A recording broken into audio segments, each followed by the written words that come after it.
నేను అడుగుతున్నాను, నీవు సంపాదించినవన్నీ కూడా ఎవరు అవుతాయి అంటే విస్తారమైనటువంటి ధనముండి ధనవంతులుగా ఈ లోకంలో బ్రతికి దేవుని రాజ్యంలోకి వెళ్లకుండా నరకానికి వెళితే లాభం ఉందా? ఆ వ్యక్తికి లాభం లేదు. ఎందుకంటే మనం వెళ్ళవలసినటువంటి ఒక గమ్యం ఒకటి ఉంది, గురి మన జీవితాల్లో దేవుడు ఒకటి పెట్టాడు. ఆ గమ్యానికి నువ్వు చేరుకోలేకపోతే నువ్వు ఈ లోకంలో 100 సంవత్సరాలు బ్రతికినా 110 సంవత్సరాలు బ్రతికినా శుద్ధ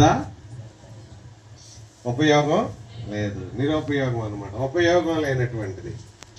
అందుకే అంటున్నాడు, విస్తారమైన ధనముండుటి కంటే మరి యెహోవాయందు భయభక్తులు కలిగి కొంచెము కలిగి ఉండుట మేలు అని అంటున్నాడు. ధనం కలిగి ఉన్నాడు. ఆ రాత్రి మరి ఆయన చెప్పుకుంటున్నాడు, అలా ఎవరో దేవుడు మాట్లాడుతున్నప్పుడు ఆయన అప్పుడు ఏమనుకుని ఉంటాడు, ఒకసారి తన గుండె పగిలిపోయి ఉంటుంది. ఏమని, అమ్మ బాబోయ్, నేనేదో సుఖపడవచ్చు, చక్కగా బ్రతకొచ్చు అని నేను అనుకుంటే నా ప్రాణం పోతే ఇవన్నీ ఎవరైపోతాయని ఎంత కలవరపడి ఉంటాడు. నెమ్మది ఉండి ఉంటుందా? సంతోషం ఉండి ఉంటుందా? నేను ఎప్పుడు చనిపోతానో, రాత్రి నాకు ఒక స్వరం వినబడింది, అమ్మో నేను ఉంటానో లేదో, నేను బ్రతుకుతానో లేదో, అంతగా గలిపిలేను అనమాట. తర్వాత అంటున్నాడు, యెహోవాయందు భయభక్తులు కలిగి కొంచెము కలిగి ఉండుట మేలు. ఎంత కావాలంటండి? దేవుని యందు భయభక్తులు కలిగి నీ దగ్గర కొంచెమే ఉన్నా అది నీకు మేలు అంట. దేవునికి స్తోత్రం.